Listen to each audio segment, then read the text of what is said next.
Assalamualaikum warahmatullahi wabarakatuh.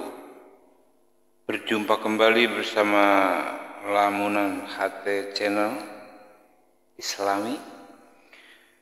Dan mudah-mudahan kita semua sehat walafiat. Buat dulur-dulur wargi sadaya, mudah-mudahan secara rehat, kararuat. Atau buat rekan-rekan yang setia tentunya pada kesempatan yang baik ini, pada konten yang ini saya akan menyampaikan informasi yang didukung oleh 3 hasil informasi, yaitu tentang masalah atau permasalahan nasab Ba'alawi. Di sini nanti saya akan perlihatkan 3 pernyataan, 3 orang yang menyatakan bahwa batal nasab Ba'alawi. Yang pertama yaitu dari peneliti nasab, yaitu Kiai Haji Imaduddin, yang akan menerangkan bahkan full dengan segala hukum dan harus bagaimana kita. Kemudian nanti di sesi yang kedua akan saya sampaikan juga, yaitu dari keputusan tes DNA. Nanti ada pemerkasa yang menyampaikannya, dan ini berarti sudah 2 ya, 1 dari penelitian oleh Kiai Imaduddin, kedua oleh hasil tes DNA, dan yang ketiga nanti di ujung, di terakhir, poin sesi terakhir akan saya perlihatkan atau tampilkan, yaitu ahli filologi yang akan menyatakan berdasarkan ilmu dan penelitiannya bahwa Ba'alawi ini tidak tersambung kepada Rasulullah. Oke, bagaimana cerita dan keterangannya nanti dari ketiga penutur ini, ketiga yang mengeluarkan statement ini akan saudara dan teman-teman dapat saksikan dengan jelas, dan ikutilah nanti ya pembicaraannya. Oke, mudah-mudahan ini nanti akan bisa bermanfaat buat kita, keluarga, anak dan cucu kita ke depan, dan juga bisa berguna bagi kita saat ini untuk meningkatkan ukhuwah Islamiyah ya. Persaudaraan, karena kita sesama muslim itu bersaudara, maka mari kita tingkatkan, kita lebih eratkan lagi hubungan kekeluargaan agar terjalin ukhuwah Islamiyah yang sehat ya. Baik, kita simak saja untuk sesi yang pertama, yaitu penjelasan tentang nasab Ba'alawi ini berdasarkan penelitian Kiai Haji Imaduddin Utsman Al-Bantani. Selamat menyaksikan. Pada kesempatan malam hari ini, sebelum saya ikut membahas kajian Dr. Ribut Nur Huda dalam bukunya tentang Ahli Bait, saya ingin mengutip kembali tentang kitab Muqaddimah fi Ilmil Ansab dan kitab Rasail fi Ilmil Ansab terkait dengan terputusnya nasab Ba'alawi yang telah terbukti putus, terbukti palsu berdasarkan kajian historis, kajian genealogi ilmu nasab, dan kajian tes DNA. Di mana kutipan yang akan saya bacakan, ini akan saya bacakan dari seorang pakar nasab, Sayyid Husain bin Haidar Al-Hashimi, tentang bagaimana sih kita ketika sudah mengetahui bahwa Ba'alawi ini adalah merupakan bukan keturunan Nabi besar Muhammad SAW. Pada saat yang sama mereka masih mengaku di hadapan publik dan tidak mengiktiraf keterputusan mereka kepada Rasulullah. Syekh Sayyid Husain bin Haidar Al-Hashimi berkata, la yajuzu bihalin ayyaskuta ala munkari ilmihi lianna sukutahu ala al-kadhibi bin nasabi yakunu kal iqrar fayakunu ahadal kadhibina wa talhaquhu la'natullahi wa rasuluh hadza in sakata fa kaifa biman yanqulul kadhiba wa la yajuzu sukutu 'alal kadhibi fin nasabi wa la mujalasatul wadda'ina wa illa kana wahidan minhum. Kata Syekh Sayyid Husain bin Haidar Al-Hashimi, tidaklah boleh bagi ulama sama sekali untuk diam terhadap sesuatu yang tidak sesuai dengan ilmunya. Karena diamnya dia terhadap kedustaan di dalam masalah nasab itu sama saja dengan mengikrar daripada nasab palsu itu. Fayakunu wahidan, fayakunu ahadal kadhibin, maka orang itu, kiai itu, ulama itu yang telah tahu kepalsuan nasab Ba'lawi tapi kemudian dia masih membelanya, ahadal kadhibin, dia akan menjadi salah seorang pendusta itu. Wa talhaquhu la'natullahi wa rasuluh, dan dia akan mendapatkan laknat Allah dan Rasulullah. Hadza in sakata, hukum ini hanya bagi orang yang diam. Fa kaifa biman yanqulul kadhiba, bagaimana dengan orang yang menyebar luaskan kedustaan itu. Dan yang terakhir ini menarik, Bang Yusuf. La yajuzu sukutu 'alal kadhibi bin nasab wa la mujalasatul wadda'in wa illa kana wahidan minhum. Tidak boleh kita diam terhadap kedustaan nasab, apalagi nasabnya Rasulullah Muhammad sallallahu alaihi wa alihi wasallam.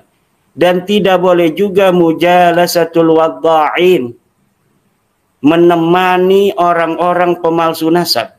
Wa illa kana wahidan minhum, kalau mereka masih berteman, apalagi mereka membela, kana wahidan minhum, maka dia menjadi salah seorang di antara mereka.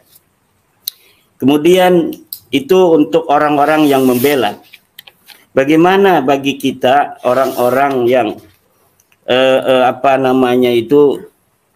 ingin memberikan pencerahan terhadap masyarakat tentang kepalsuan nasab Ba'lawi ini yang telah terbukti, saya ulangi kembali, dari sisi ilmu nasab, dari sisi ilmu sejarah, dari sisi DNA, semuanya gagal. Tapi kemudian masih ada saudara-saudara kita yang masih mengakuinya. Lalu bagaimana cara kita untuk menyadarkan, terutama menyadarkan bagi orang yang memalsukan nasab itu? Dan di sini pula saya akan mengutip daripada Sayyid Husain bin Haidar Al-Hashimi di kitab yang sama, Muqaddimah fi Ilmil Ansab, halaman 180, dalam kitab Rasail fi Ilmil Ansab 187. Fa'alaika fi awwalil amri bin nushi fata'muruhum bil ma'rufi wa tanhahum 'anil munkar wa tad'uhum bil hikmah wal mau'izatil hasanah wa tujadiluhum billati hiya ahsan wa an la tata'assafa fi isti'malil haqq bi an tamakkanat min nufusihim al quwal hakimah al 'aqilah wastajabu lin nasihah fa 'alaika an takuffa 'anhum wa illa tushhira wa tufaddiha bal yajibu 'alaika an tasturahum wa an ta'tadira lahum bijumalil a'dzar amma illam yastajibu walakinnahum akhadu bitamadi fi dalalatihim wa baghihim fa'alaika an tarfa'a amrahum ila al-hakim wa in tabayyana wa an tubayyina halahum linnas wa min samma fa inna 'alaika mujahadatal kadhibin bi ghalidil maqali wa munazalatal muzawwirina bifasilil fi'al. Ini menurut Syekh Sayyid Husain bin Haidar dalam kitabnya Rasail fi Ilmil Ansab halaman 187. Bagaimana cara kita untuk memberitahu kepada para Ba'lawi ini bahwa nasab mereka telah terbukti putus, nasab mereka telah terbukti palsu, bahwa mereka bukan keturunan baginda Nabi, di dalam darah mereka tidak mengalir darah Nabi, hasil tes DNA mereka G, yang merupakan orang-orang Kaukasus, bukan orang-orang Arab. Tapi dengan semua itu bagi kita, orang-orang yang sudah mengetahui itu, fa'alaika fi awalil amri bin nuskhi, dengan cara nasihat. Fata'muruhum bil ma'ruf wa tanhahum 'anil munkar. Kita memerintahkan mereka dengan baik, melarang mereka dari berbuat mungkar. Wa tad'uhum bil hikmah, kita mengajak mereka dengan cara yang hikmah, penuh kebijaksanaan, dengan ilmu. Bil hikmah itu dengan ilmu, dengan keyakinan. Wal mau'izatil hasanah, dengan nasihat yang baik. Wa tujadiluhum billati hiya ahsan, dan kita berdebat dengan mereka secara ilmiah.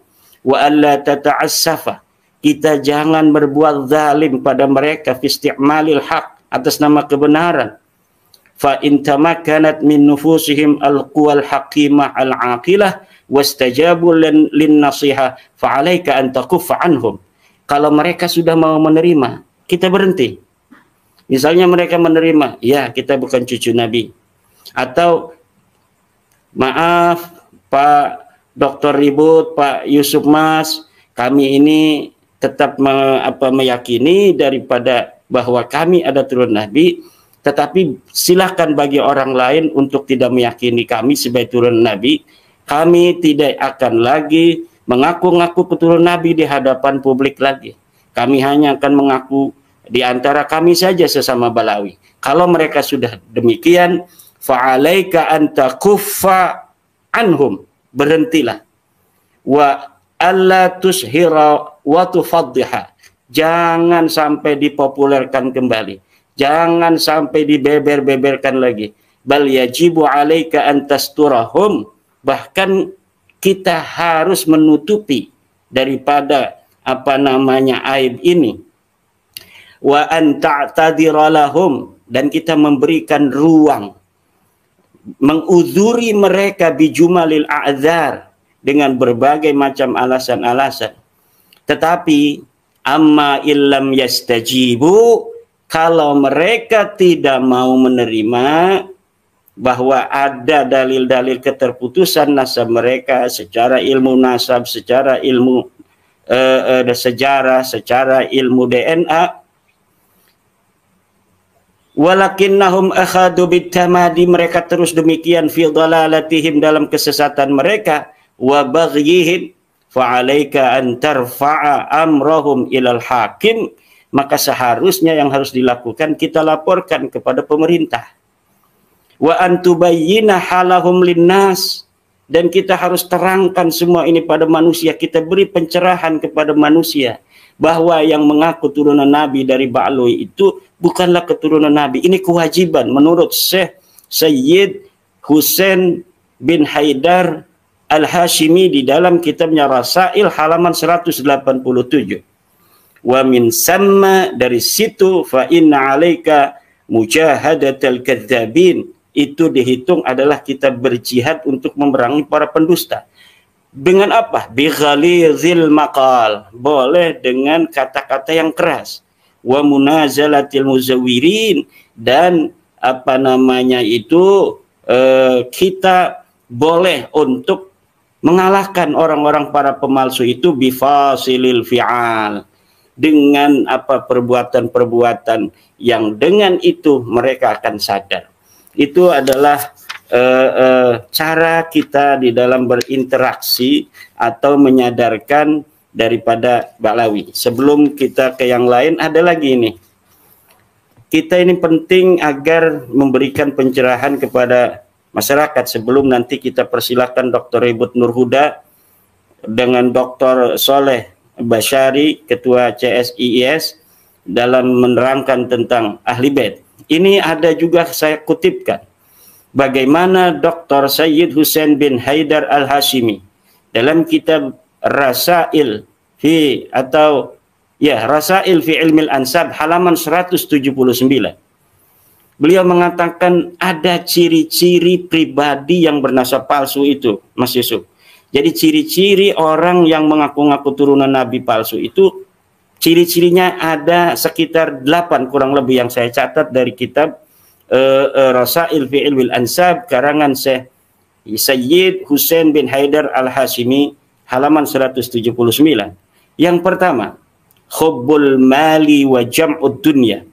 Mereka senang sekali mengumpulkan harta, senang sekali kepada harta, senang flexing, senang dawir. As-sani sarasatul akhlaq wa dana'atut tiba' walakinnahum yatadhaharuna bi husni samti wa bihamidil akhlaq. Orang-orang yang memalsukan nasab mengaku cucu Nabi itu sarasatul akhlaq, orangnya kasar akhlaknya.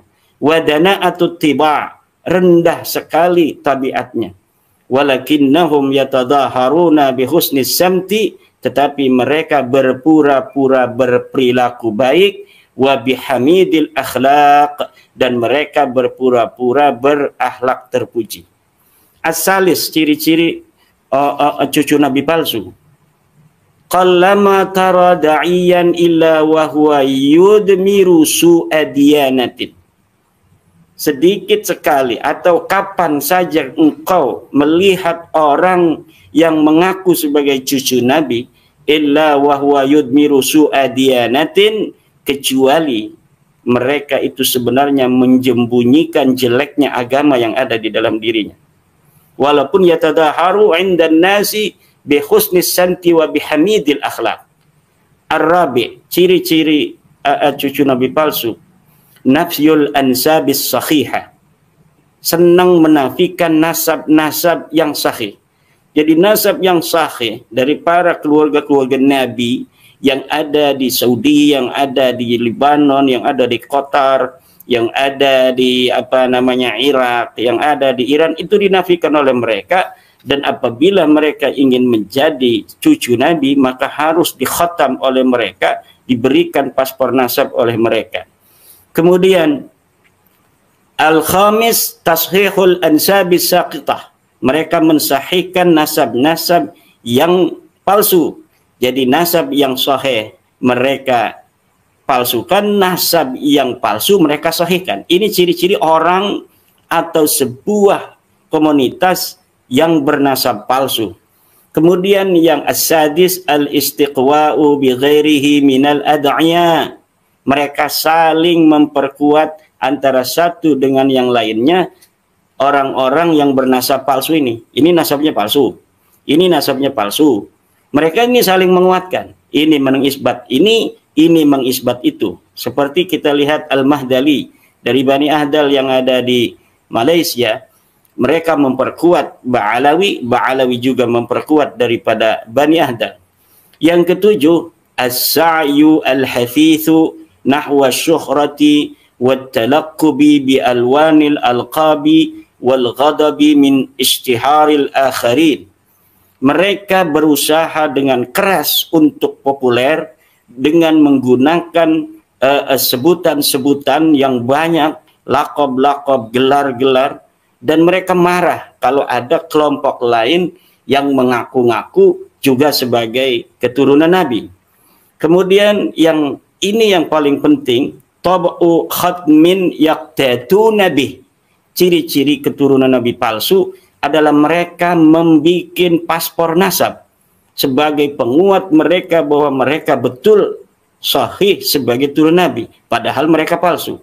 Ini para dzurriyyah Nabi yang jumlahnya ribuan marga yang ada di dunia ini, itu yang asli-asli itu nggak ada yang punya paspor nasab yang kayak paspor begitu. Mereka cukup kesaksian dari nakib mereka untuk keluarga mereka, tidak dibawa-bawa, kemudian tidak pernah diperlihatkan ke publik. Seperti novel orang Solo itu, dia ini ciri-ciri keturunan Nabi asli harus punya ini, harus punya paspor nasab dari Rabi'at Alawiyah. Lah ini menurut Syekh Sayyid Husain bin Haidar Al-Hashimi merupakan ciri-ciri daripada nasab yang palsu.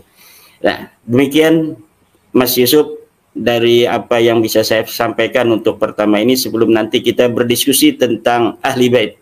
Terima kasih. Ya, sahabat Lamunan HT Islami Channel yang masih setia, baru saja kita dengarkan dan saksikan bersama tadi penjelasan dari Kiai Haji Imaduddin Usman Al-Bantani tentang nasab Ba'alawi yang dinyatakan terputus berdasarkan hasil penelitian Kiai Haji Imaduddin. Dan beliau sudah mendapat dukungan dari berbagai elemen, dari ahli nasab dunia, dari ahli nasab Darussalam. Sudah banyak ahli-ahli nasab dunia yang menyatakan dukungan dan membenarkan tesisnya Kiai Haji Imaduddin. Dan sudah barang tentu ini akan menjadi penguatan hasil yang berdasarkan penelitiannya menyatakan bahwa nasab Ba'alawi itu tidak tersambung ke Rasulullah, jadi terputus. Jadi Habib Ba'alawi itu ternyata bukan keturunan Rasul. Sekali lagi, bukan keturunan Rasul. Sekali lagi, bukan keturunan Rasul. Jadi harus jelas dan dinyatakan tidak. Nah, lalu selanjutnya ada hasil tes DNA. Ini ada seorang ulama juga yang menyatakannya, yang menerangkannya berdasarkan hasil tes DNA di beberapa tempat tes DNA di negara, di dunia, ya. Jadi bukan hanya di Indonesia tes DNA-nya, tapi beberapa negara untuk perbandingan hasil, untuk mendapatkan hasil. Nah, ternyata hasilnya adalah sama, golongannya sama. Nah, ini yang dilakukan penelitiannya adalah kepada keturunan Wali Songo. Jadi anak dari keturunan Wali Songo yang ditesnya. Ternyata keturunan Wali Songo itu bukan dari keturunan Ba'alawi dan keturunan Rasulullah Shallallahu Alaihi Wasallam asli 100%. Yuk kita simak pernyataannya. Implikasi ini sebenarnya masih ada, katanya Kiai Ali Badri, tetap sayang Habib selamanya. Kan itu kitabnya gitu, kitabnya. Karena beliau istrinya 2 Ba'alwi. Jadi tetap sayang Ba'alwi selamanya. Jadi gini, apakah NU bubar tahun 2030? Saya yakin NU dijaga oleh para masyayiknya, para wali songo, dan insya Allah akan abadi. Itu yang pertama. Yang kedua, apakah Islam akan rusak oleh Islam sendiri nanti setelah Imam Mahdi turun? Sebelum Imam Mahdi turun nanti akan ada penguatan-penguatan sampai Allah menyiapkan Islam menjadi pasukan yang kuat untuk nanti berbaiat kepada Imam Mahdi. Itu yang pasti. Karena itu nubuat yang mutawatir. Terus kemudian tentang dikotomi ulama Nusantara.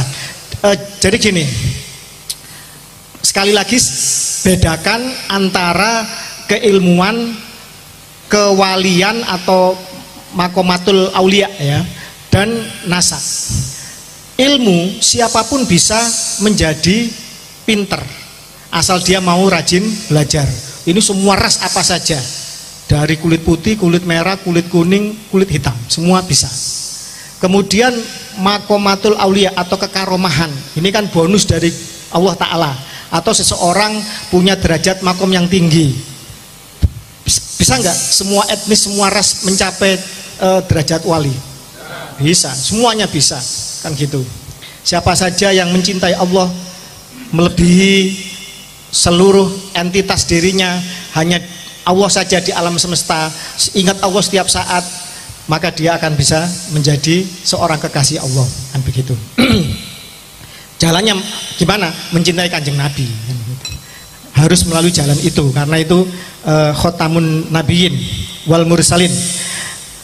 Jadi sebenarnya jadi gini, banyak orang-orang mantan muhibbin yang awalnya belum bisa lepas jadi muhibbin karena tidak bisa membedakan ini antara keilmuan, antara kewalian sama nasab. Ada nggak Ba'alwi yang berilmu? Ada, banyak, ya kan? Kitabnya banyak nggak? Kitabnya sedikit ya.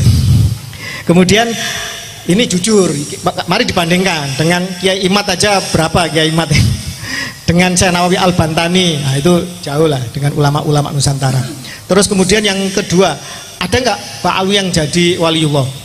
Saya yakin ada, saya yakin ada. Pertanyaannya, ketika bicara nasab, bisa nggak seseorang berusaha untuk bernasab berbeda? Tidak bisa. Nasab itu adalah given, adalah takdir, adalah destiny atau takdir yang kita tidak bisa merubahnya. Kita tidak bisa memilih dilahirkan dari bapak siapa, dari rahim siapa. Dan inilah titik poin yang akan kita kupas itu, yang akan kita bedah itu. Saya tadi ada mengatakan bagaimana dengan Habib Umar Muthohar, bagaimana dengan Habib Syekh dan lain-lain. Saya tidak akan menyebut nama-nama yang Anda masih cinta karena urusan hati susah ya. Saya suruh Anda bercerai dengan istri jenengan yang masih dicintai, wah pasti jenengan tempelengi saya. Jadi gitu. Jadi saya juga mencintai seorang Habib dan akan saya cintai sampai akhir hayat saya. Dia adalah orang tua angkat saya, Abul Husain bin Muhammad bin Alwi bin Hasan bin Toha bin Muhsin bin Alwi bin Segaf Asegaf. Insya Allah kalau beliau melihat ini, beliau pernah mengatakan saya akan mencintai saya dunia akhirat, dan saya pun akan mencintai antum ya Habib, orang tua angkat saya. Tetapi ketika kita bicara mengenai masalah pelurusan nasab Nabi di Nusantara ini, di dunia ini adalah kewajiban fardu ain. Bedakan urusan persahabatan, bedakan urusan kongsi gang, bedakan urusan guru dan murid.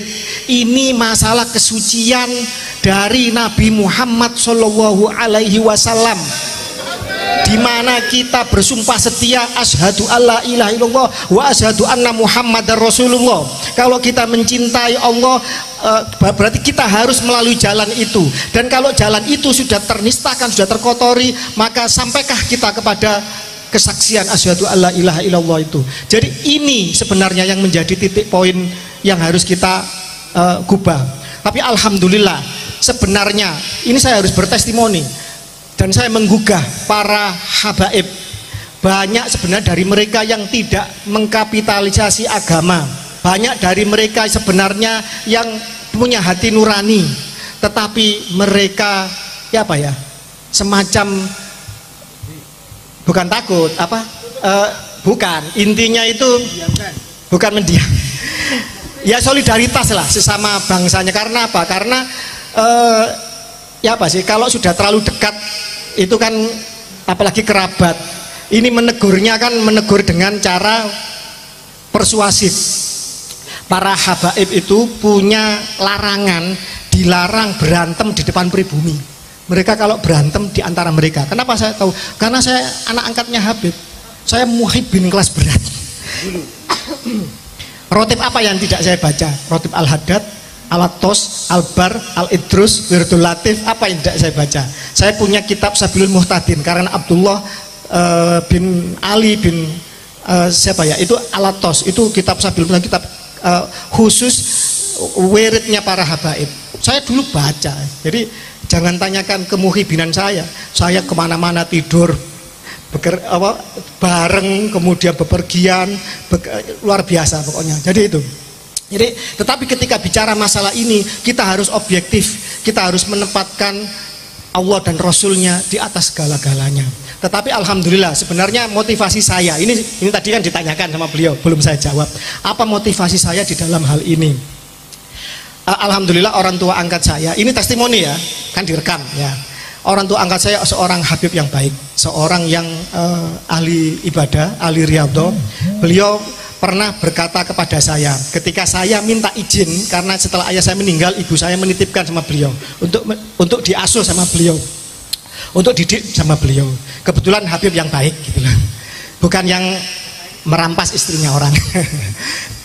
Jadi beliau mengatakan bahwa beliau mengizinkan saya untuk membantu keluarga Wali Songo untuk aktif di dalam urusan ini. Beliau mengatakan 3 hal. Yang pertama, ente bakal tahu siapa nasabnya Wali Songo. Alhamdulillah, sekarang Sayyid Syarif Maulana Nur Fadil Al-Bantani sudah terisbat sebagai keturunan Sunan Gunung Jati melalui Al-Bukhari, Al-Musawi, Al-Husaini. Sunan Giri sudah terisbat nasabnya dari beberapa nakoba termasuk Maroko, dan ini akan menyusul seluruh keluarga Wali Songo, derajat ampel semuanya. Dan ada yang membuli Wali Songo haplogrupnya O. Kata siapa? Ini saya buka ya, saya buka data ini langsung dari Ketua Nakoba Ansab Aulia Tis'a tentang hasil tes DNA salah satu keluarga Wali Songo. Ini isinya. Mana tadi? Hasil tes keluarga DNA Wali Songo. Yang pertama melalui Yisek J1, melalui Ancestry Inggris J1, 2 and 3 Jermani J1, Inavis Mabes Polri J1, Rumah Sakit Internasional Singapura J1, Expert DNA Dubai J1, Expert DNA tes Brunei J1. Kalau keluarga Wali Songo telah terbukti haplogrup DNA-nya J1 dan ada SNP single nukleotida polimorfisme keluarga Nabi Ahlul Bait Nabi, mana sekarang Pak Alwi? Orang kalau benar Pak, tidak banyak mulut, tidak banyak cincong, mudah pembuktiannya.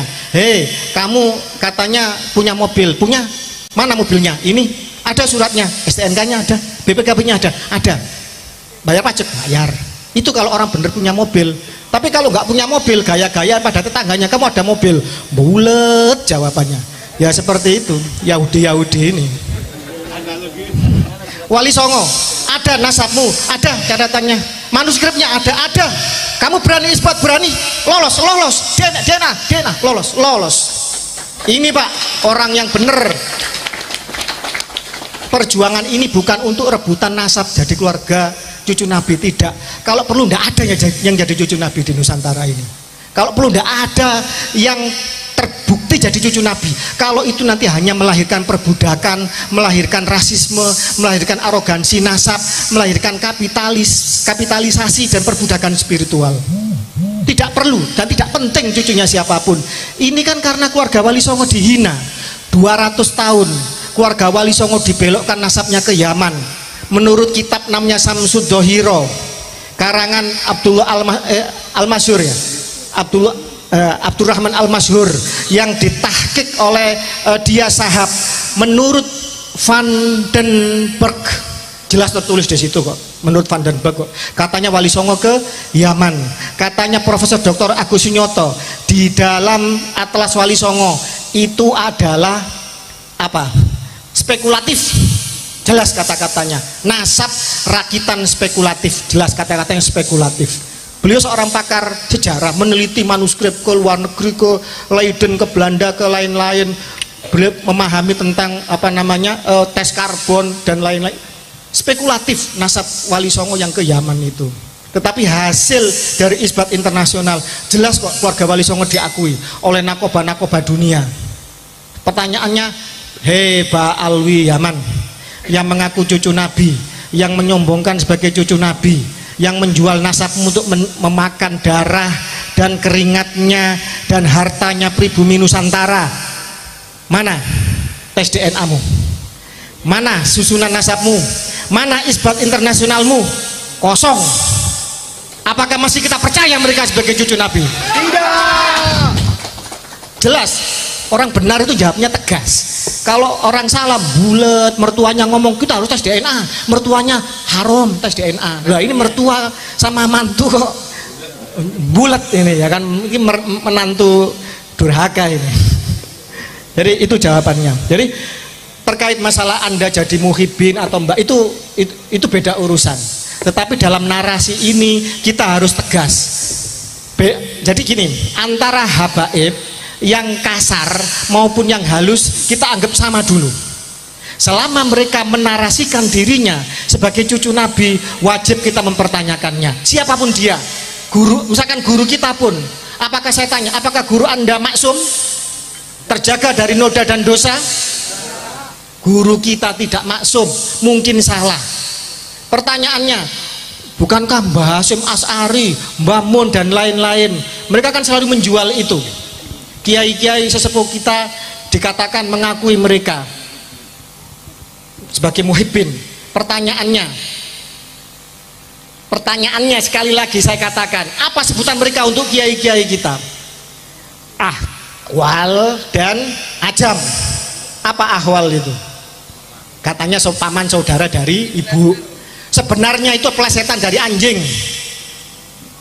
Honden and verboden apa? Anjing dan pribumi dilarang masuk. Itu adalah peribahasa yang ditetapkan oleh Belanda ketika segregasi kelas di zaman penjajahan. Ajam apa? Orang di luar bangsa Arab. Loh, mereka loh yang bukan orang Arab, orang Kaukasus. Mereka itu orang Bani Khazar. Saya sudah menulis, coba dicari bahwa mereka adalah keturunan dari Khazar. Tes DNA mereka membuktikan itu, situs DNA Yahudi membuktikan itu. Kemudian mereka menyebar ke semua bangsa. Mereka menjadi Yahudi Sephardic, Yahudi Askenazik, menjadi Yahudi Kaifeng, Bene, Koji, Igbo, Alfa. Dan mereka datang ke Indonesia dibawa oleh siapa? Kitab Al-Istizada karangan Alwi, ya, Muhsin bin Ali bin Abdurrahman bin Ubaidillah, cucu dari Mufti Tarim pada zaman itu, Abdurrahman bin Ubaidillah. Itu jelas-jelas mengatakan mereka 100% diangkut oleh Belanda. Bahkan mereka sangat tamak, sangat serakah, dan bahkan kemudian disayangkan oleh para ulama-ulama Hadramut sendiri. Ini yang nulis Pak Alwi sendiri ini, bahwa mereka menyayangkan kenapa kok mau bekerja kepada penjajah kafir harbi yang menjajah negeri muslim. Bahkan kemudian mereka mau menyuap ulama-ulama Tarim supaya melegalkan pernikahan rasisme atas dasar kafaah, bahwa perempuan-perempuan mereka haram, hukumnya zina, dikawin oleh di luar mereka, termasuk Baraja. Mana Baraja? Termasuk golongan Al-Irsyad. Padahal Baraja, Al-Katiri, At-Tamimi ini adalah asli Bani Quraisy keturunan Ismail. Tetapi ketika mereka datang ke Nusantara, mereka disuruh untuk mencium tangannya orang-orang Yahudi yang ngaku cucu Nabi ini. Pak, ini penipuan 200 tahun. Mohon maaf, tidak hanya Indonesia yang pernah mengalami seperti ini. Orang-orang Khazar mengaku sebagai cucu Nabi. Mereka membuat dinasti Fatimiyah. Rajanya bernama Ubaidillah Al-Habib. Itu suka menyodomi orang di tengah pasar. Baca kitab sejarahnya Larry Gornick dari Koinuko, seorang Yahudi yang pernah diusir kabilahnya Nabi Muhammad. Dia seorang sejarawan dan seorang matematikawan. Baca dinasti Fatimiyah, bagaimana raja-rajanya, sultan-sultannya melakukan kebiadaban. Kemudian mereka menuhankan Ali, mereka merofido Syiah itu menjadi Syiah yang sangat-sangat menuhankan Ali. Mereka melencengkan ajaran Ahlul Bait Nabi menjadi ajaran yang sesat.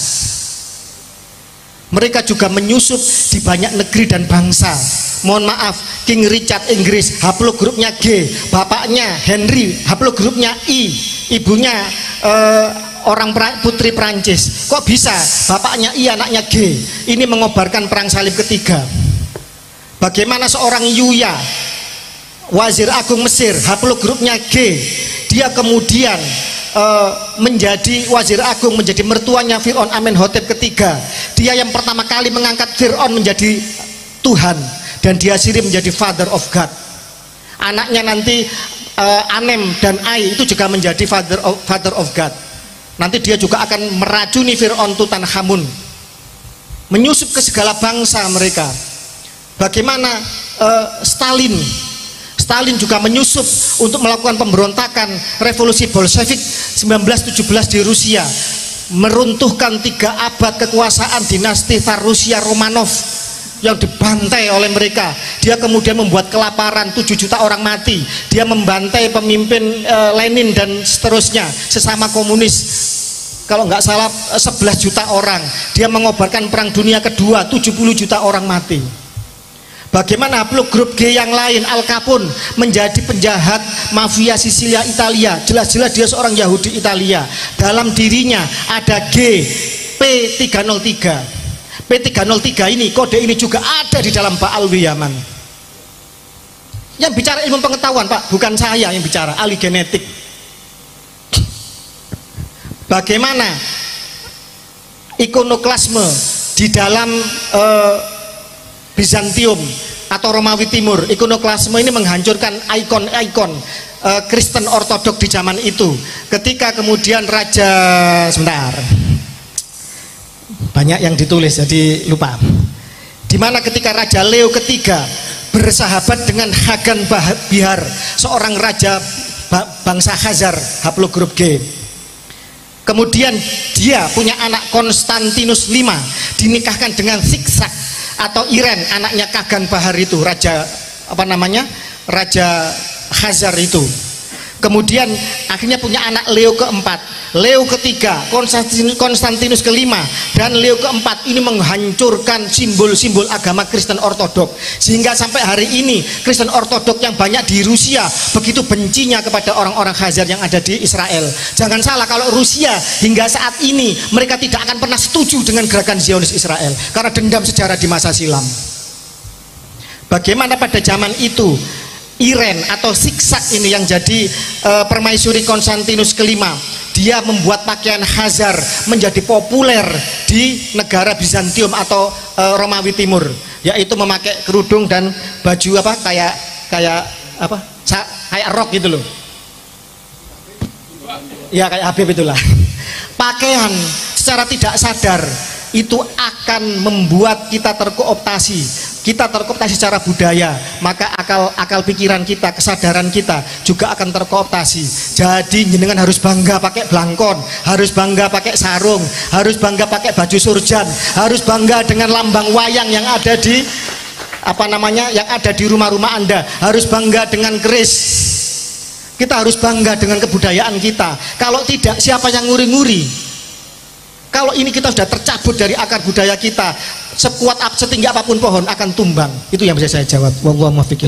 Wassalamualaikum warahmatullahi wabarakatuh. Ya, teman-teman dan sahabat Lamunan HT Channel Islami ya.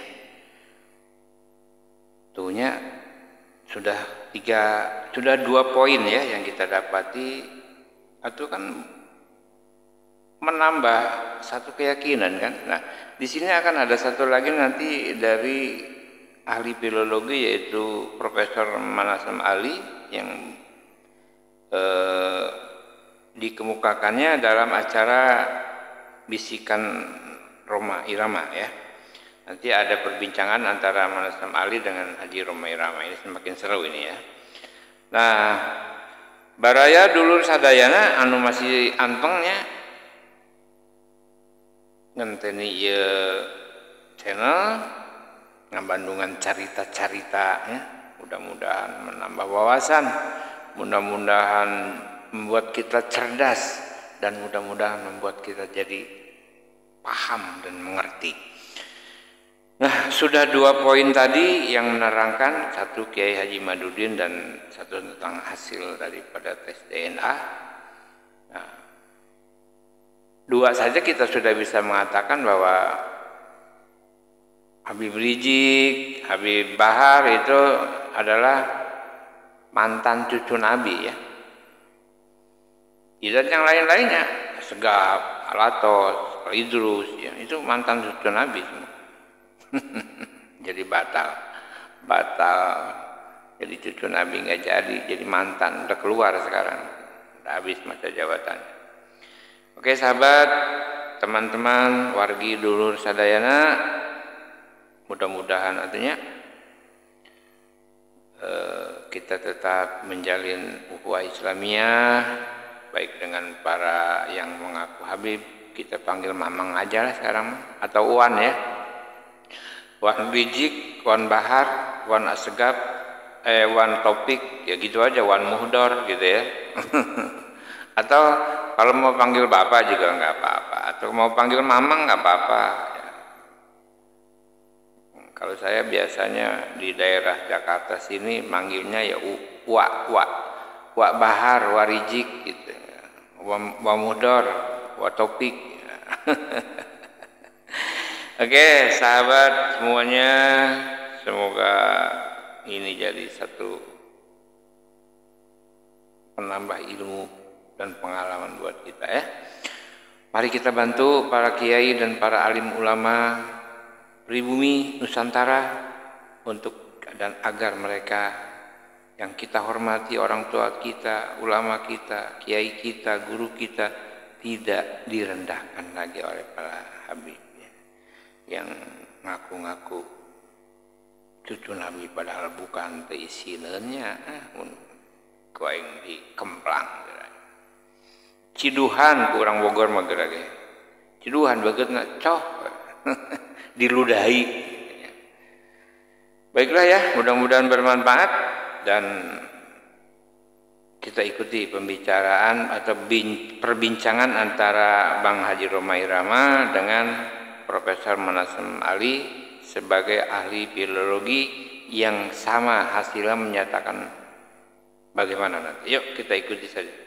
Filologi itu sebetulnya secara sederhana studi yang berkaitan dengan manuskrip. Okay. Kalau bicara manuskrip itu tulisan tangan dan tentu saja itu lahir dalam konteks zamannya. Dan saya kira kalau kita bicara filologi dan ada kaitannya dengan studi manuskrip itu sebagai artefak budaya apapun itu. Apakah berkaitan dengan persoalan agama? Misalnya, apakah bisa filologi itu mengkaji Al-Quran? Mungkin orang yang berpikiran sempit akan berkata, tidak mungkin seorang filolog itu berkecimpung dengan studi Quran, ulumul Quran, teks-teks Quran, tafsir Quran. Mungkin secara sederhana bisa dibenarkan kalau kita mencoba memahami dalam konteks tafsir-tafsir para ulama. Tapi filologi tidak masuk dalam konteks itu. Mengkaji manuskrip yang tertua, yang sampai kepada kita sekarang, apakah teks Quran itu terkonfirmasi sebagai teks yang lahir pada masa Nabi Muhammad SAW masih hidup? Jawabannya bisa. Karena salah satu bukti manuskrip Quran yang lama, yang sampai kepada kita, itu abad ke-7 Masehi. Yang sekarang tersimpan di Museum Birmingham. Itulah sebabnya manuskrip Quran dianggap sebagai Quranic Manuscript of Birmingham. Disitulah filologi punya peran.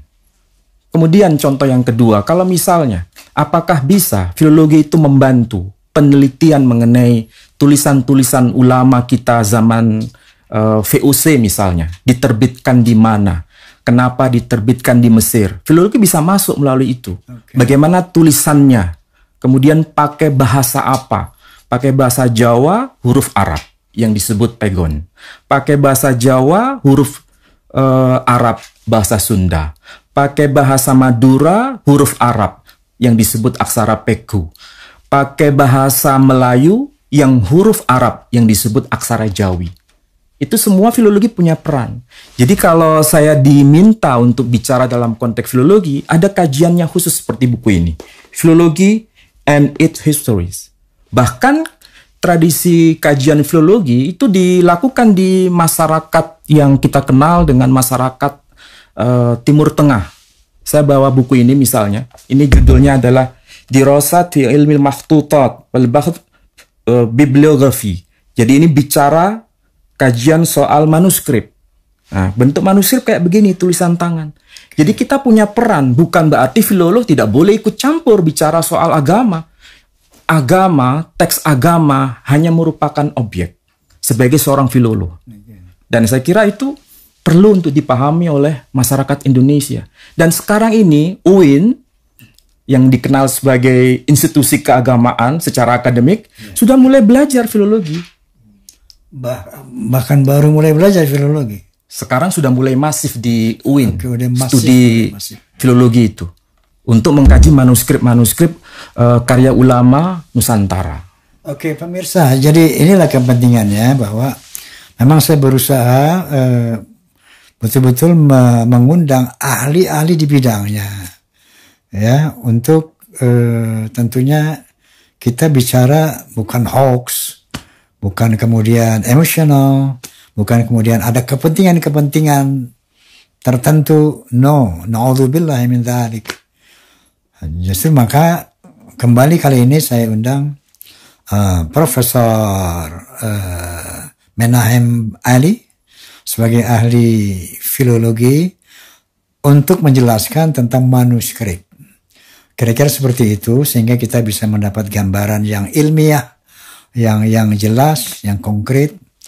Apa sebenarnya kaitannya dengan yang kita bahas selama ini mengenai keberadaan Ba'alawi dari Ubaidillah itu. Barangkali Prof bisa menjelaskan mengenai eksistensi katakanlah yang diutarakan oleh Kiai Haji Imaduddin Utsman mengenai sejarah yang telah beliau teliti, termasuk manuskrip yang beliau telah teliti gitu kan, sampai beliau bisa mengatakan dengan tegas sekali hakul yakin, dengan kalimat hakul yakin bahwa klan Ba'alawi itu tidak tersambung kepada Rasulullah sallallahu alaihi wasallam.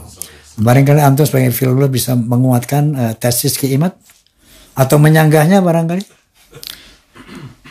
Apa yang dikatakan Bang Roma itu harus saya renungkan baik-baik. Karena saya harus diminta bicara dalam konteks filologi. Ya. Jadi kalau ini salah dalam bicara, nanti akan menimbulkan masalah. Saya harus berikan pengantar dulu. Apakah seorang filolog atau kajian filologi bisa punya kontribusi dalam pembahasan soal kekisruhan nasab ini? Jawaban saya bisa. Bukan dalam konteks ahli nasab. Jadi kalau dikatakan seorang filolog itu bukan seorang ahli nasab, saya berkata iya, karena kita atau saya sebagai perwakilan filolog tidak masuk dalam studi nasab itu, tapi bicara mengenai manuskrip yang terkait dengan studi nasab itu. Karena bagaimanapun juga yang namanya nasab yang tertulis pada manuskrip itu pasti ada dokumennya. Dan kita bicara dalam konteks itu. Nah, sebelum bicara mengenai persoalan yang kisruh nasab Ba'alawi, saya ambil contoh sederhana. Bagaimana kita bisa beriman kepada tokoh yang bernama Muhammad sallallahu alaihi wasallam? Kalau dikatakan dia seorang nabi, tokoh historis, datanya apa? Kalau ada yang berkata harus percaya karena Quran berkata demikian, ya boleh-boleh saja, karena itu berdasarkan iman.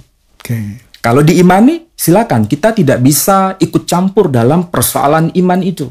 Tapi kalau dikatakan apakah dia tokoh historis, itu harus ada dokumennya.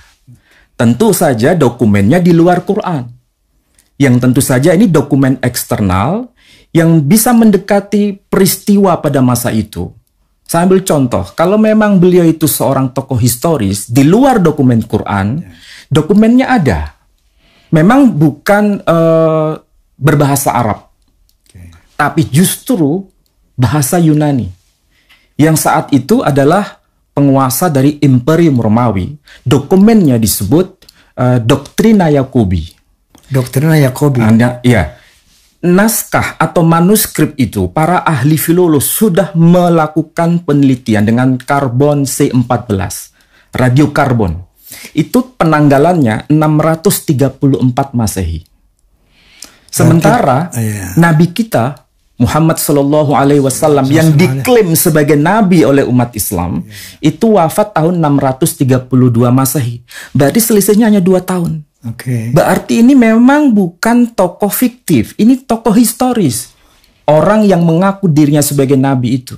Bahkan disebutkan dengan bahasa Yunani itu, Ho Propetes Sarakenorum. Seorang nabi dari kalangan Sarasen. Jadi tokoh ini memang ada. Bukan tokoh dongeng. Dari mana kita bisa melakukan penelitian itu? Manuskrip dasarnya. Dan itu bukan dokumen Islam, tapi dokumen pembanding. Eksternal. Jadi jawabannya di situ memang ada dokumen-dokumen itu. Pemirsa, Masya Allah, ini kita mulai jelas ya, meneliti mengenai nasab ini. Prof telah mengatakan bahwa apakah Muhammad Sallallahu Alaihi Wasallam itu tokoh fiktif atau memang betul ada? Ini ternyata juga ada di manuskrip eksternal. Ini katakan tadi dalam bahasa Yunani. Ini sebagai pembuktian lebih konkret bahwa tentang eksistensi seseorang, kebenaran sejarah. Nah tentunya Prof, kalau tadi tentang Rasulullah SAW, apakah dalam masalah nasab Ba'alawi ini juga ada manuskrip eksternalnya? Saya ini ditanya sebagai seorang filolog atau seorang ahli nasab? Seorang filolog. Oh, sebagai filolog. Kalau saya ditanya sebagai filolog, saya akan jawab dalam konteks filologi. Ya, ya. Nah, apakah dokumen mengenai tokoh yang bernama Ubaidillah itu memang eksis pada dokumen awal sezaman dengan sang tokoh ini? Jawaban saya tidak ada. Tidak ada. Baik itu abad ke-4, ke-5, ke-6, ke-7, ke-8, zero. Dokumen itu tidak ada. Berdasarkan filologi. Berdasarkan manuskrip. Manuskrip Memang zong. Tidak ada. eksternal. Eksternal. Oh ya, bagaimana? Itu baru eksis pada dokumen belakangan. Abad ke-9 Masehi. Okay. Abad ke-9 Hijri. Jadi selama sekian ratus tahun, lebih dari 500 tahun, dokumen itu tidak ada. Kalau abad ke-9 Hijri, berarti kan sangat jauh dengan sang tokoh yang pernah hidup di abad-abad sebelumnya. Dan itu pun manuskrip yang terdokumentasi pada kelompok internal, yakni Ba'alawi. Saya sebagai seorang filolog, ya sah-sah saja, karena itu adalah bagian dari tradisi mereka. Tapi itu hanya klaim sepihak dan tidak perlu untuk disuarakan di ruang publik. Kalau itu menjadi keyakinan, tidak ada masalah. Okay. Sebagaimana umat Islam mengatakan Nabi Muhammad itu sebagai tokoh historis. Kalau berdasarkan Quran, yaitu klaim sepihak. Tidak perlu disampaikan ke ruang publik. Tapi masalahnya, adakah dokumen eksternal itu mengenai Nabi kita Muhammad SAW? Ada. Kalau Ba'alawi, ada nggak Ubaidillah itu didokumentasikan di dokumen eksternal? Tidak ada. Hanya kelompok Ba'alawi saja. Nah, itu masalahnya. Okay. Nabi Muhammad SAW itu tokoh yang hidup pada abad ke-7 Masehi. Sementara Ba'alawi atau Ubaidillah sebagai induknya itu hidup di era yang sangat-sangat dekat dengan kita. Apa mungkin dokumennya tidak ada? Kalau memang tidak ada, ya memang tidak ada. Apa harus diada-adakan? Itu persoalannya. Ya. Jadi kita harus bicara jujur apa adanya berbasis pada dokumen. Kalau dokumen mengatakan tidak ada, ya sudah. Tidak perlu diada-adakan. Karena filolog itu, kalau dihadapkan dengan fakta manuskrip apapun dikatakan sebagai dokumen, kita bisa tahu ini dokumen yang ditulis pada masa lampau atau baru dibuat zaman sekarang. Karena saya sendiri pernah diajar namanya Profesor Sakamoto untuk membuktikan ini manuskrip asli atau palsu. Bisa dideteksi. Dan caranya dengan cara kita sebagai seorang filolog diajarkan itu. Jadi kalau dikatakan ini tulisan tangan ada menyebutkan nama sang tokoh, kita lihat medianya, manuskripnya, buku apa yang menyebutkan itu, dan datanya seperti apa. Kalau seandainya tidak teruji, maka ini baru muncul pada masa belakangan yang dibuat sebagai legitimasi. Jadi sangat mudah filolog untuk bicara mengenai manuskrip ini asli atau tidak asli. Jadi jangan sampai ada orang yang berkata dengan berdasar pada tulisan tangan, kemudian ini menjustifikasi ini dokumen yang ditulis pada masa lampau. Belum tentu. Hadapkan data itu kepada filolog. Pasti filolog akan bicara apa adanya dengan manuskrip ini. Tidak bisa dimanipulasi. Orang yang tidak paham dengan ilmunya bisa ditipu. Sederhana saja. Sekarang orang berkata, ini barang antik. Tapi orang bisa tahu ini repro atau bukan. Iya kan? Kalau repro bukan antik lagi. Memang sepertinya antik. Tapi sebetulnya bukan antik, KW. Kan sederhana. Ya. Saya kira Bang Roma mulai mengerti filologi sekarang. Paham. Jadi kalau dipaksa dengan menggunakan kajian filologi, memang tidak bisa kita temukan nama itu. Saya nggak mau paksa nih, Dok. Oh gitu ya? Prof ngomong yang benar nggak usah dipaksa. Minum dulu saya. Allahumma sholli ala Muhammad. Baik Prof, dilanjutkan Prof. Jadi kalau kita studi filologi, basicnya itu memang harus manuskrip. Kalau filologi, sedangkan kajian arkeologi itu basisnya bukan manuskrip, tapi inskripsi yang ada pada nisan, batu nisan, atau batu-batu apapun yang ditemukan di situ ada tulisannya. Itu pekerjaan dari seorang arkeolog. Medianya saja yang berbeda, tetapi substansinya sama karena bicara mengenai teks yang tertulis pada dokumen itu. Dan itu saya kira saling melengkapi. Artinya filologi itu bagian dari studi historis, dan kalau bicara nasab itu kan ini tokoh historis atau bukan. Ini cukup bisa membantu. Jadi bagaimanapun juga kalau memang tidak disebut di dalam manuskrip atau tidak tertulis pada batu nisan atau tidak tertulis pada bebatuan apapun, memang tokoh ini, maaf harus saya katakan memang ini dipersoalkan. Karena ini kaitannya kepada ada isu tentang adanya kuburan-kuburan palsu dan sebagainya yang betul. Yang kemudian telah diteliti oleh banyak pihak ya. Mungkin kepentingannya itu barangkali untuk menyesuaikan dengan tokoh ini. Iya, untuk menyesuaikan dengan seperti itu ya. Iya. Ini kasus yang saya kira sudah masif diketahui oleh masyarakat kita Indonesia sekarang. Salah satu contoh misalnya tokoh yang bernama K.R. Tusmodiningrat. Itu makamnya ada di Jogja, keturunannya ada di Jogja. Tapi ternyata nama ini juga muncul di tempat lain, misalnya di Semarang dan lain sebagainya. Yang menarik itu ada sesuatu yang perlu dikaji. Sebenarnya tokoh ini di mana aslinya? Kita punya orang yang sangat pakar di bidang persoalan ini, misalnya Peter Carey. Itu sudah menjelaskan bahwa tidak mungkin ini sampai ke arah sana, ke wilayah Semarang. Pasti adanya di Jogja. Dan terbukti itu. Jadi aspek arkeologi terbukti, aspek politik terbukti, kemudian manuskrip-manuskrip yang tersimpan di Jogja juga membuktikan itu, keturunan mereka masih ada sampai sekarang. Bahkan Pangeran Diponegoro sendiri itu sekarang menjadi wacana yang kontroversi. Nama marganya sebenarnya siapa? Ada yang disandarkan pada nama marga bin Yahya. Ada yang disandarkan pada nama marga Assegaf.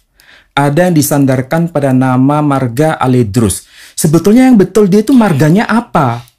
Tapi semuanya kalau dikerucutkan itu Ba'alawi semua. Padahal seharusnya kalau itu benar marganya hanya merujuk pada satu marga saja. Tidak mungkin sampai berganti-ganti ke 3 marga bahkan lebih dari itu. Itu kan menjadi sebuah penelitian menarik bagi seorang filolog dan seorang arkeolog dalam konteks ini. Sementara Pangeran Diponegoro itu bukan Ba'alawi, ada form seperti itu kan? Terkonfirmasi bahwa beliau bukan seorang Ba'alawi. Tapi kenapa? Terkonfirmasi, iya. Pemirsa, Masya Allah, kita harus menundukkan yang hak, yang batil, yang batil. Karena ini bahayanya nih kalau Diponegoro dan lain-lain diklaim sebagai Ba'alawi, Masya Allah nanti bangsa Indonesia ini nggak punya kebanggaan lagi terhadap pahlawannya. Bahwa semua ini adalah keberadaan kita, keislaman kita di sini hanya karena Ba'alawi. Nah ini yang harus kita luruskan seterang-terangnya ya. Astaghfirullahalazim, astaghfirullahalazim, astaghfirullahalazim. Pemirsa, menurut Prof, data eksternal daripada tokoh Ba'alawi ini nggak ada. Jadi, astaghfirullahalazim, kita telah mendapatkan lagi kabar secara ilmiah selain daripada Kiai Haji Imaduddin, sekarang dari seorang filolog yang menyatakan memang tokoh Ubaidillah ini tidak ada. Nah sekarang masalahnya Prof, oke, ada yang mengatakan bahwa eksistensi seseorang itu tidak perlu harus ditulis dalam sejarah. Tiba-tiba dia muncul, so what? Gitu. Dimunculkan pada abad ke-9 misalnya, baru ditulis, bukan berarti dia dulu nggak ada. Itu kalau ada pemahaman seperti ini, bagaimana menurut ilmu yang Prof kuasai, filologi ini? Ya, kalau dikatakan ini baru ditulis pada era belakangan, sedangkan kajian filologi itu menuntut bukti yang sezaman, maka bagaimanapun juga harus disimpulkan ini adalah tokoh yang ditulis dalam rangka untuk glorifikasi sebagai orang yang memiliki kaitan dengan tokoh-tokoh tertentu. Sama seperti kalau kita bicara mengenai sang Nabi sendiri, Nabi Shallallahu Alaihi Wasallam. Memang apakah ada kaitan dengan Ismail? Kalau dikatakan iya, dokumennya apa? Al-Quran. Iya, silakan itu dipakai sebagai data. Tapi itu data internal. Silakan diimani. Tapi kalau mengatakan bahwa dia keturunan Ismail, harus menghadirkan data.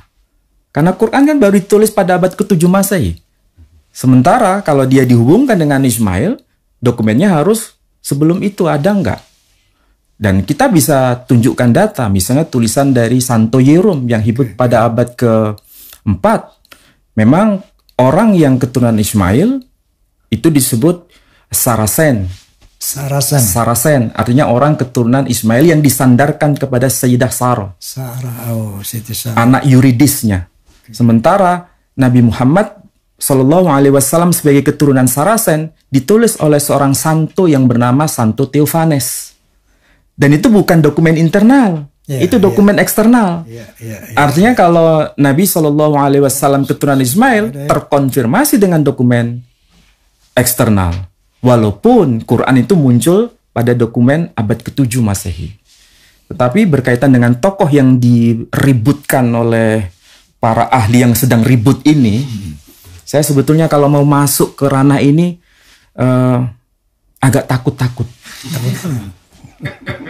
Ya itu tadi, jangan sampai salah paham dengan ilmu yang saya tekuni ini, karena ini bidang yang sebetulnya bisa dipelajari oleh siapapun, tapi konteksnya studi manuskrip. Jadi kalau ditulis pada masa belakangan, misalnya sang tokoh yang bernama Ubaidillah ini, ya memang belum terkonfirmasi tokoh ini ada, baru ada dan diadakan pada masa berikutnya dalam rangka untuk kepentingan tertentu. Prof, antum pernah saya lihat berbicara tentang masalah Hadramaut. Hadramaut jadi di mana ini asal daripada orang-orang Yaman, ya. Bangsa Yaman, orang Yaman. Apakah ini ada di dalam manuskrip atau apa istilahnya tadi dalam filolog tentang bangsa Hadramaut ini? Kalau saya ditanya sebagai seorang filolog, lagi-lagi basisnya adalah manuskrip. Oke, sekarang apakah benar istilah Hadramaut itu sudah tercantum pada dokumen yang paling kuno? Jawabannya iya. Pertama, kita bisa rujuk pada dokumen yang berbahasa Ibrani. Itu dokumen pada abad ketiga sebelum Masehi. Kita bisa baca dari Sefer Bereshit yang sekarang tersimpan manuskripnya di Israel. Itu disebut bukan dengan istilah Hadramaut, tapi Hazar Mavet. Hazar Mavet. Hazar sama dengan Hadar. Maut Mavet. Artinya mati. Jadi yang datang ke situ pasti mati. Dan padahal itu yang kemarin mati juga ya. Indonesia pasti mati juga ya.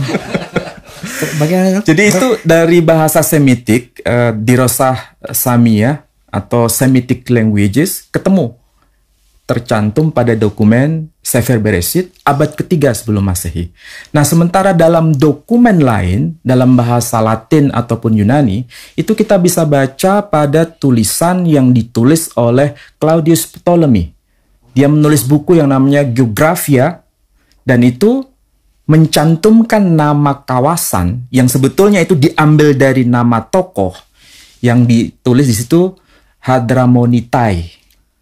Hadramonitai. Hadramonitai. Ya, ada di kawasan Yaman.